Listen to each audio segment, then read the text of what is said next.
So my name is Ed Vaizey, and I'm a former Member of Parliament and a Member of the House of Lords. But I think I'm here because I have two children at private school. And I've been through a lot of what we're about to discuss with my two wonderful guests. So thank you for turning up.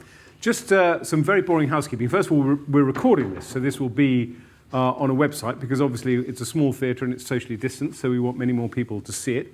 And secondly, because of COVID rules, we'd normally invite people to ask questions. And depending on how it goes, I might ask you to ask a question. But the thing is, we can't pass a microphone round. So depending on the mood that I sense from the audience, I might ask you to ask a question. I will then repeat it so that it appears on this wonderful video. And the third point is that after about 20 minutes, a third person will come on stage who's going to be the next interviewee. I wanted to tell you that in case, after you've applauded our two wonderful guests, you then headed for the door. That would be an error. You should stay for an extra 15 minutes to see the next session. They're all wonderfully curated to work together. So our guests on stage today, Tom Rogerson, who is headmaster of Cottesmore Prep Boarding School, Prep School of the Year, based in Sussex, a fantastic school, and we're going to hear a lot from him about how he prepares his children for secondary school and the kind of education they receive at Cottesmore as well. And Dr Andy Mayfield, who is the head of admissions at St Paul's School. Now, obviously, I'm an extremely private person, and I don't want to give away where my children go to school, but let's just say the chance to suck up to Andy is something I didn't want to miss. So welcome, both of you. Thank you. My first question is, I think, what they describe as an open question. Tom, I give the floor to you. I'd love you just to spend 2 or 3 minutes talking about the ethos of Cottesmore and what you prepare your children for. Thanks very much indeed. Yeah, Cottesmore is a boarding prep school for girls and boys. We're an academic school, but we also have a variety of different people with different needs academically. So at the top end, we have boys going off to Eton and Harrow and Winchester, and the girls are going off to Downhouse and Benenden and Charlton Ladies College. We arrive, I think, I'm right in saying, we arrive at some fantastic academic results through a very, very different route to St Paul's Prep School, Junior, and St Paul's, girls and boys. And I know that in London that very much concentrating on the academic, and there are a few bits and bobs going on as well. But in a boarding school environment, I feel that we can offer an enormous amount of extracurricular bits and bobs that they can do. And they can find themselves within those things. So they might be a brilliant mathematician, which is great and fine, or they might be a brilliant writer, but that's got a narrow band of things to find a passion in. And so we have an enormous quantity of things, including drama and 33 different sports that you can play. We have a golf course. We have a foot golf course that was just made, which is quite a cool sport. You should come down and play foot golf. It's very, very cool. This could be a whole different seminar. So it's some illustrative. We do shooting and we do swimming. We have a swimming pool and we have, there's 101 things that one can do to find yourself, to find your thing. And one's thing, it doesn't have to be maths and English. And very often in London, I taught in London for 10 years. I taught at Eton House for a bit, and Brummett Hall. And it was, I think the English and the maths are very important in London, and there's a lot of getting to and from school. And I think Cottesmore and schools like Cottesmore do things perhaps in a longer amount of time. Yeah. I think that's where our privilege is.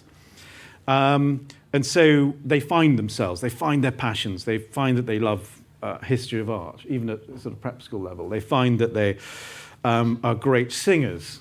They're in the choir, but you can be in the choir, and also you can be the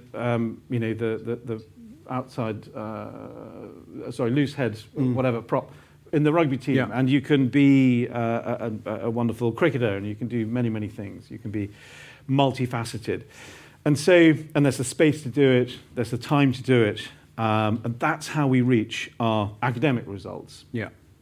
Through this plethora of ways in which you can find yourself. So I want to talk about the relationship between kind of prep schools and senior schools in a moment, but I want to just quickly hand over to Dr. Andy and ask you just to talk a bit about St Paul's and your ethos and your approach.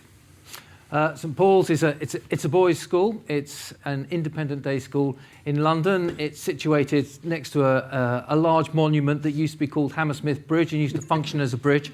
Most of the people coming to St Paul's have found other ways of crossing the river and other bridges to Hammersmith Bridge. But we have a junior school next to St Paul's senior school, so we take boys in at 7, we take boys in at 8, at 11, where a number of boys come from local primary schools, and we take a huge entry in at 13 plus that come from a lot of the independent day schools around London, and then we also have a small entry at 16 plus. So we educate children right the way through till they leave us and go on to some of the world's top universities.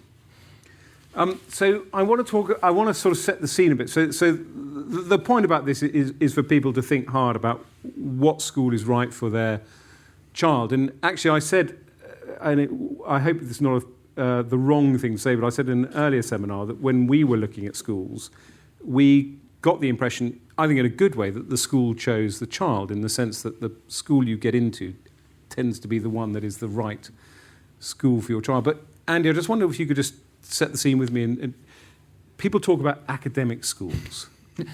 What is an academic school, and therefore what is, I don't want to say non-academic because that sounds pejorative. That's the right way round, I think, to start the conversation.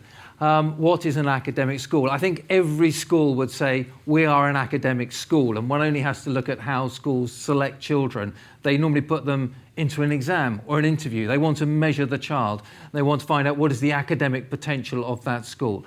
But all schools, whilst they say they're academic, and they should, because they'll all want to do good academic things with the children that they're there, they will all move slightly different at different paces. So there are very fast academically paced schools, and there are ones that are more gentle, and the ones that are very gentle indeed. But the kind of school that St Paul's is, and a number of other schools are in London, is they move academically at quite a pace. And I'll just explain that in a little more detail, because that will, I think, shape some of the conversation about where we're going to go. So an academic school like St Paul's, what's special? It's the pace that the education comes at, and it's the volume of education. So our lessons are short. That means the pace is brisk. We have 8 35-minute lessons. We cover a lot of material outside the curriculum in that lesson time, and we also provide a lot of material outside of lesson time, academic material for the boys also at lunch times as well. Our staff, they're motivated and they are well qualified. So they want to teach, and they're able to teach beyond the syllabus, but they're also keen to do it with the kids.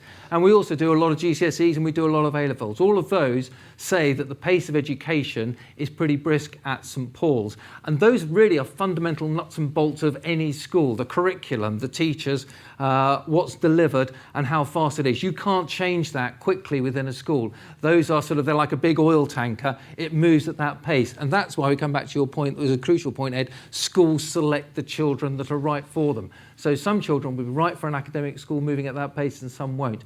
Just a couple of other things. You may, as parents, be looking, say, KPIs. Let's look at the key performance indicators. What are the A-level results? What are the university aspirations? And yes, for some schools, that is the top of their academic pyramid, where they get children getting A stars, where they get somebody into Oxbridge or not. That is the top of it. But for academic schools, in actual fact, that is a layer in their academic pyramid. There is a whole triangle on top of that. So yes, we get great GCSE results, we get good A-level results, we get kids into the top universities in the world. But there's another triangle on top of that. We prepare children to be representing the British Mathematicals Olympiad team. We also have children doing research, presenting their research in nationally renowned journals. We also have children entering national competitions and winning national competitions. We were hearing about that yesterday in the staff briefing.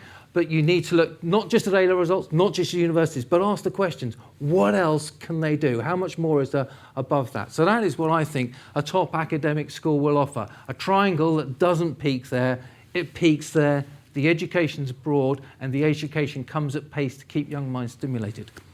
Sorry, Ed, long answer. Don't worry. People were taking notes furiously as you were speaking. Tom, you've got girls and boys at your school for many years, and you've got this wonderful idyll that you've created at Cottesmore, but you get to you've got quite a tough job because you see them form as young people, and you have to start thinking, presumably quite early on, where will the best place be as they move through the education system? How do you kind of approach that issue?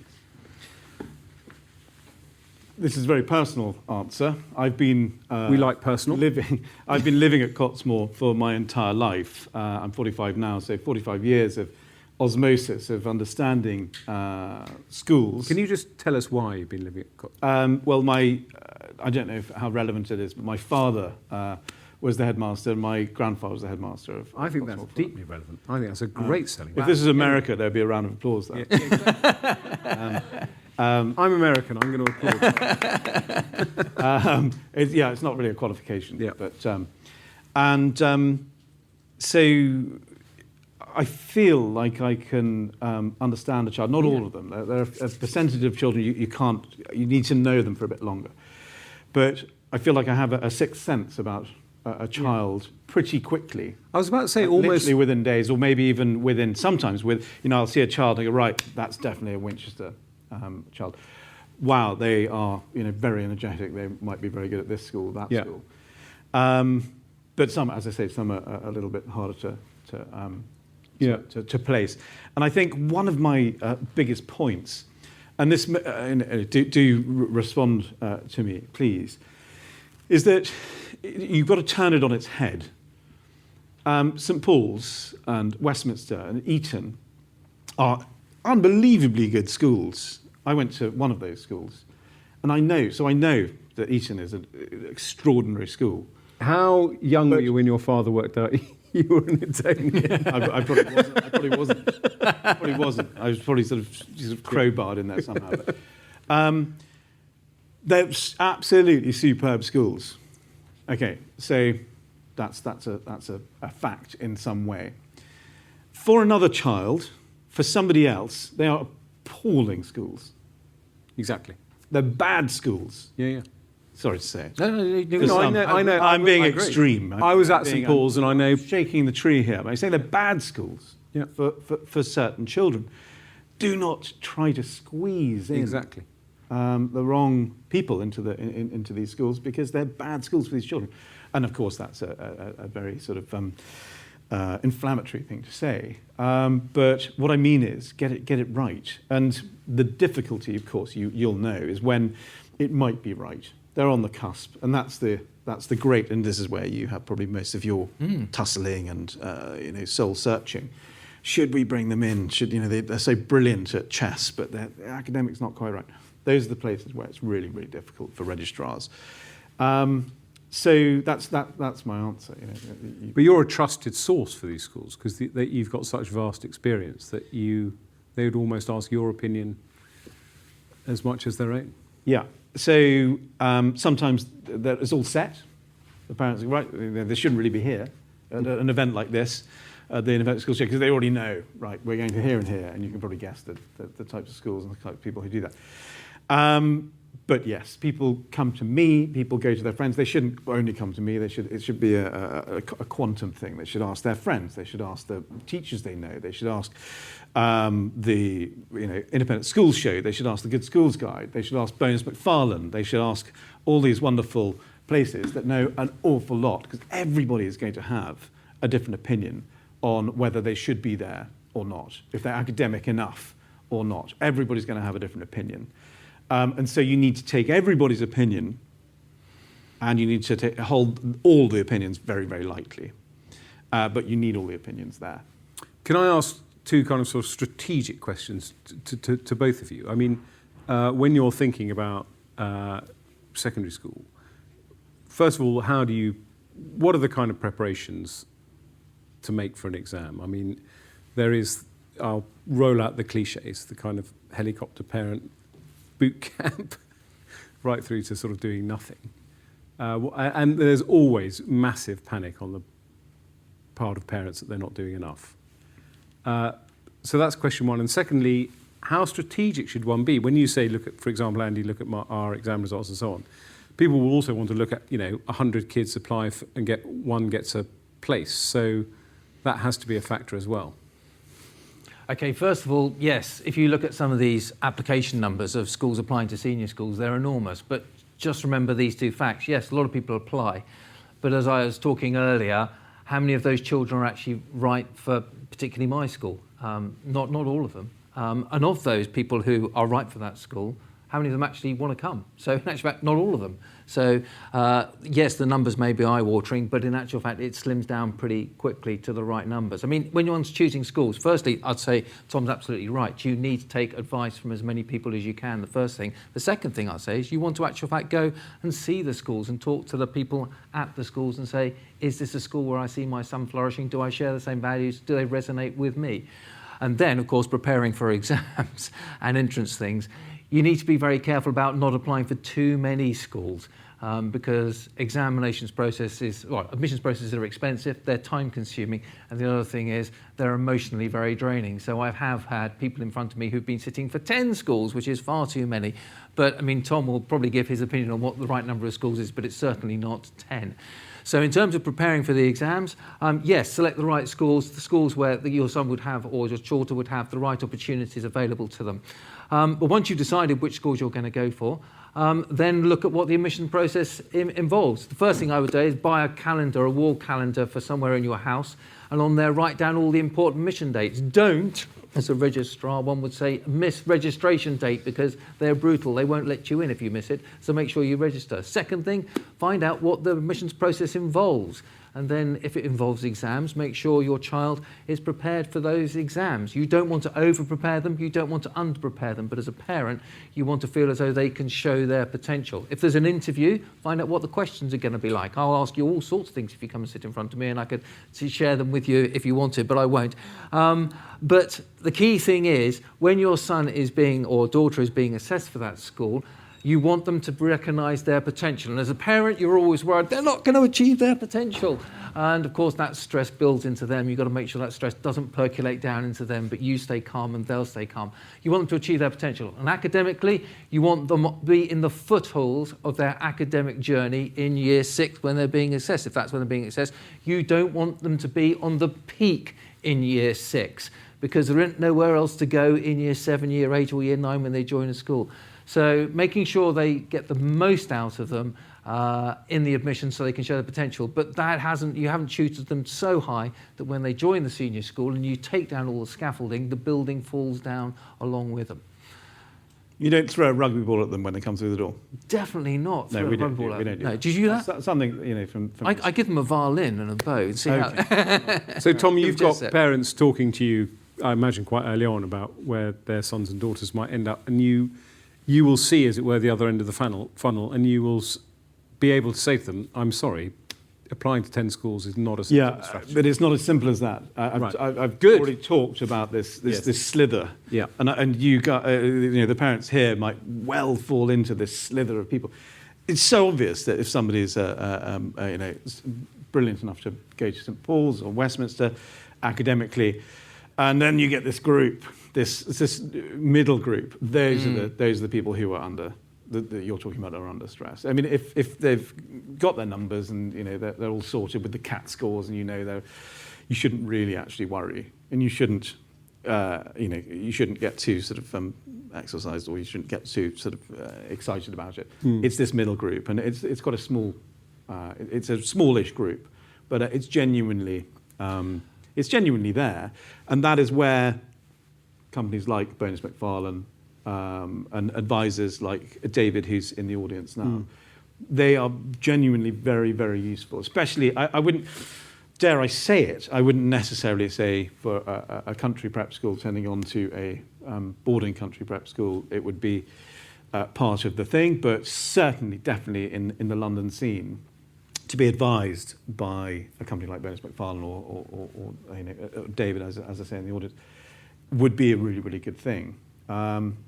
Maybe even to handhold, even more than the prep school that you're at, if you need double handholding. Yeah.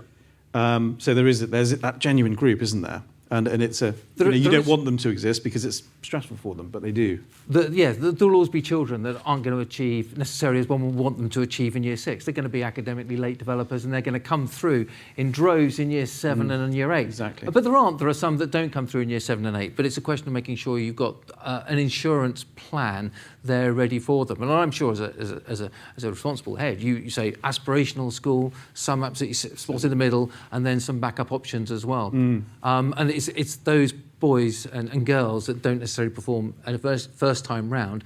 What's the support in place, mechanism of support in place, and the alternative plan for them as you hit year 7 and year 8? That's absolutely right. Because there always are the children who maybe have been at a school where the rigour isn't quite there. And they come and they need a lot of work, and actually they're going on a curve. It's an exponential curve for them. And then others who look like they're on an exponential curve, and then they flatten out. And then others who are not on an exponential curve, and they stay on the non-exponential curve. So you can't necessarily always spot them. No. So you've got to help them. A good headmaster will be with you all the way. And I'm with a couple of people right now at Cottesmore all the way, because they could absolutely take off, these children that we've got. That is what is so interesting. I mean, to a certain extent, parents want kind of practical advice, like when should I get a tutor if I do need a tutor. I mean, our kids were at state primary school, so we got tutors, but and when should I start, buy my wall calendar and get everything mechanical. But Andy, I've interrupted you. There is, in year 8, there are in London a number of schools that offer late processes in year 8. St Paul's is one of them, where we'd re-look at children in year 6 that hadn't necessarily performed as possibly they would expect to, or on a late trajectory, or suddenly just arrived in the country. We look at those children in year 8, and that's how we just make up our numbers and get our numbers right, by considering children in year 8, getting those late developers. And those late developers, you might say, oh, they're going to be sort of in the lower parts of the school. They're not. We always find that some of those boys who come through in year 8 will end up sitting our scholarship exams at the end of the year, and every year, lo and behold it, one or two of those boys always become sort of the top 15 scholars in the school. Is that called the headmaster's list, or what's that called? Some schools do call it that. We just call it the reserve list. but I mean, I think to sum up, I think what is interesting, particularly in what Tom was saying, is that there is clearly a spectrum of children and parents where you kind of know, and for those that don't, or where the child may be developing in a different way, you turn to the head, particularly an experienced head, to kind of guide and advise you, but potentially also professional advisors. But we are about to run out of time. I have a couple of questions, but I didn't want to ask them because I thought that maybe somebody in the audience would want to ask a question which I could then repeat, because I don't want to feel that this conversation is getting away from what parents really want to know. But it's clearly such a brilliant conversation that no one has a question that they want to, a burning question that they want to ask. Yes, sir. How do you minimise the stress involved in the whole process? Yeah, exactly. It's terribly simple. You send them to a school like Cottesmore. I mean, I should say that lots of other things going on. I should say just very briefly before you answer the question that when my son's letter from St Paul's arrived, my hands were shaking.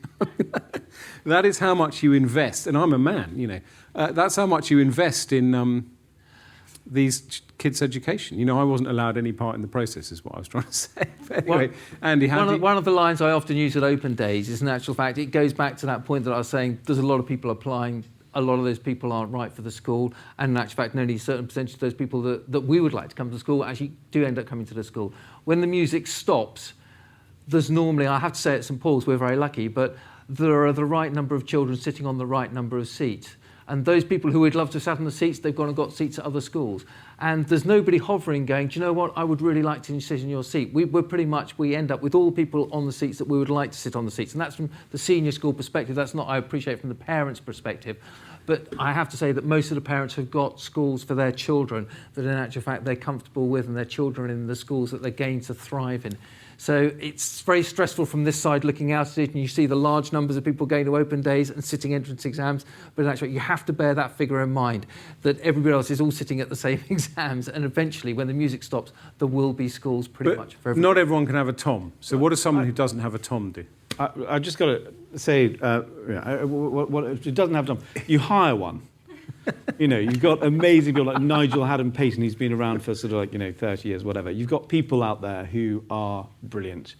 That's what I'd But say. you were going to come back on Andy on something? Or? No, I was. I'm not going to. Oh, go on. Come on. It was come a on, bit, Tom. It was a bit, it's going to be a bit much. No, but you generally speaking, I think, well, what did you do?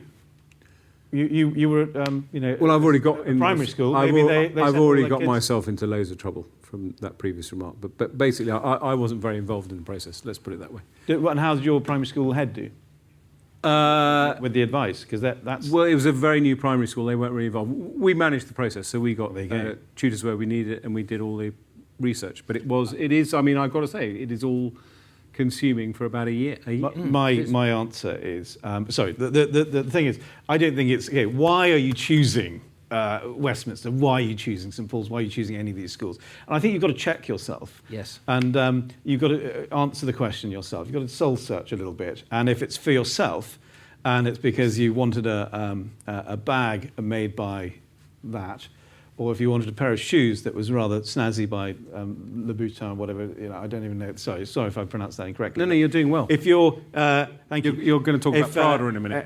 If you're choosing because it's a label, it's because it's a badge and a stamp for yourself, and you're collecting badges. I think you've got to check yourself, and I think there's a lot of trophy collecting, and there's a lot of heads on the wall, animals' heads on the walls type metaphor.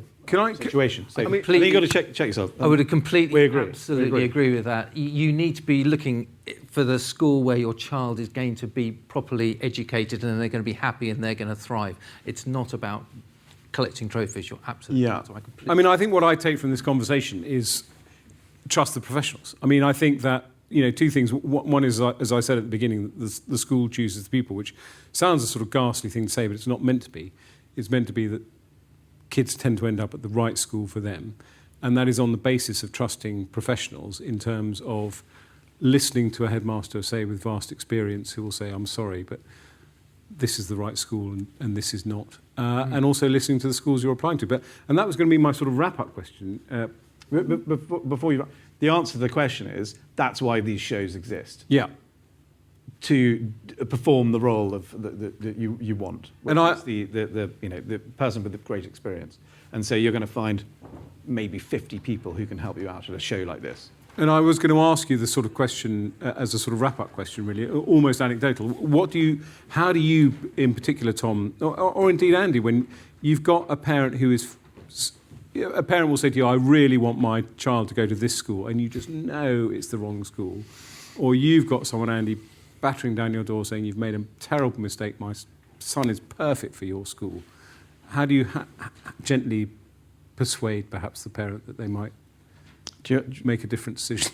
Well, we assess a lot of children. We have a lot of data and a lot of numbers that will tell us whether the children's going to be right for it, and we've got a lot of information that we can look at, and we've also got information from prep schools as well. And if a parent was knocking on my door and saying, I really think my son should be going to this school, probably the first thing I would do would be pick up the phone probably to somebody just like Tom and saying, have I made a mistake? Have I got it all wrong? Because all of my data says completely the opposite to what this parent's saying. And they would probably say, So what do you Depends on the boy. Yeah. Have you sorted that conversation a sort of year in advance before it all kicks off? before. Long before. I think my microphone might have gone. It has. So I do some shouting there. You, as I said right at the beginning of the conversation, Yeah. you work it out right from the start, right in the first 5 minutes that you meet somebody. You can tell if they would thrive at a certain school, if you're experienced. Yeah. Well, brilliant. Look, we've got... I hate to be premature before I thank you, but I just need to warn the audience that William Petty is about to join us. So please do not leave. There are guards standing at the door. We've got 15 minutes with William Petty, but I just want to say thank you to Tom and Andy. Thanks so much for the time you've given us. Very grateful indeed. Pleasure. Pleasure. Great fun. thank you. So